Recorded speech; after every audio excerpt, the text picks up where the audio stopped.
Tasha here, and it is Saturday at noon, and here I am in my office. I just finished a webinar.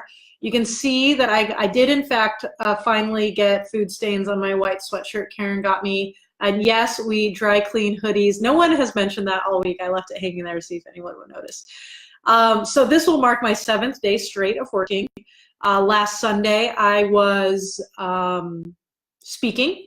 So I left the house at 9 o'clock to drive to San Diego to speak. Monday, I was meeting up with clients. Tuesday, full coaching day. Wednesday, full coaching day. Friday, Thursday is also in there. Thursday, full coaching day. Friday, all 8 to 6 days. And today I finished a webinar, chatted with a client, and I still have some trackers to finish building before I get to go to a lizard party. And I was coaching, I'm doing a group for one of my clients, a direct sales foundation group, and this was week 1, and we were talking about time freedom. And so I have some thoughts for you. When I quit my job, I was like, I'm gonna work from 8 to 2, this was my thought. I'm gonna work from 8 to 2, I'm gonna run a part-time coaching practice, and I'm gonna, Charlie can be the breadwinner, and I am going to chill. I'm just going to chill for a while, and I'm going to take my kids to the park, and things changed very, very quickly. And now we're in a situation, hi Kate, where Charlie has quit his job. I am the breadwinner. And the reality is in some ways, I'm the breadwinner for multiple families. And we were talking about this concept of flexibility in network marketing and how, so many people come for flexibility, and this was in the Direct Sales Foundation group that I'm coaching right now. And how do we balance things? And I want to just give you a little bit of a different perspective on time freedom and flexibility and what that might feel like or look like in your business. Now, you may watch this and you may think this is really harsh and mean. And this is not meant to induce any, hey Jen, any guilt or shame or anything. I just want to offer you up a different perspective and think about what this means for your family. So when I quit my job, I quit my $100,000 a year job to start a coaching company. And we had spent the previous 2 years preparing for this move. We clamped down every area of our budget, and we saved enough money where once we calculated taxes and some of the after school care and driving and tolls and all of that stuff, that we saved enough for if I didn't earn any money for a whole year, we would be okay. So that was the first step. Now the second step that I asked my people, as I said, okay, so I was making $0 in my coaching practice when I quit. So, and my kids were 4 and 6. So where do you think they went for the day? And I'm going to ask you guys, if you could comment in the chat, what do you think we did with my kids during the day? Now, if you already know the answer, that's not fair, that's cheating. But what do you think we did? And I said, well, what about daycare? And a couple of people said, well, you can't afford daycare. And I looked them dead in the camera and I said, well, we couldn't afford not to have daycare. And what I understood about my business is that if I didn't work full time, we would never get to where we needed to be financially. We would not be able to, most businesses in my space are not going to be profitable for 3 years, and that was unacceptable. And it wasn't that it wasn't that I couldn't, could I have worked in nooks and crannies? Sure. Could I have put them on the TV and worked? But I couldn't afford not to have daycare. Putting the kids in daycare was an investment into myself, was to understand that this $1,500 of daycare was proof that I was going to hustle, work hard, and make it happen.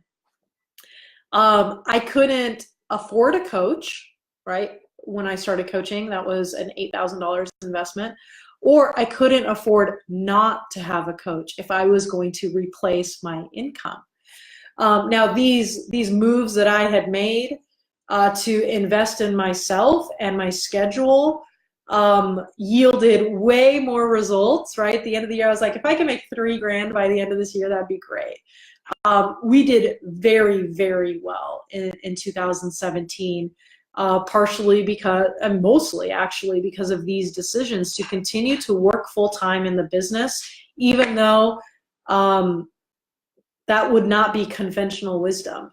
And so I want to challenge you. Conventional wisdom leads to conventional results. So if you want unconventional results, then you need to follow unconventional wisdom. Conventional wisdom says you can't afford to have daycare, Tasha. That would leave me with conventional results. Unconventional wisdom says you can't afford not to have daycare, Tasha. So we got unconventional results. Another story that I shared with this particular group, and I'm curious what you guys are thinking as we're chatting here. And these are my personal experiences, so again, no judgment or shame here. One of my clients earlier this year said, "Hey, let's hang out." Hey, Jessica. Hi, Christine. She said, "Let's hang out. Meet me in Hawaii. You're a successful business owner. Meet me in Hawaii." And I said, "Oh, my sweet friend, I have not yet earned the right to snap my fingers and be in Hawaii."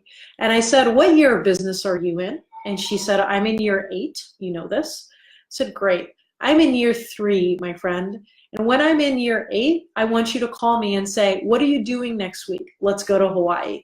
But until then, I have not yet earned my time freedom." And one of the things I noticed to be a really big challenge for people in the network marketing space is when they join network marketing, they're like, I want this because I want time freedom.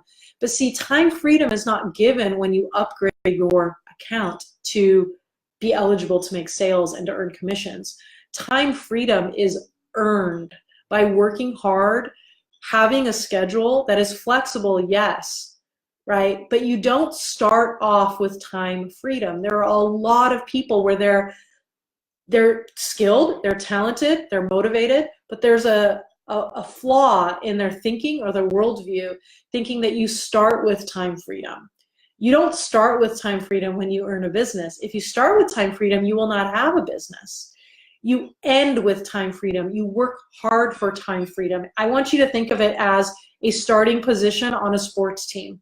You don't just show up and say, "Hi, I would like to join your team and I would like a starting position." If you join varsity as a freshman, let's say in high school or even in college, they're not like, "You're a freshman, welcome to the team, here's your starting position." They say, "Welcome to the team, earn your starting position."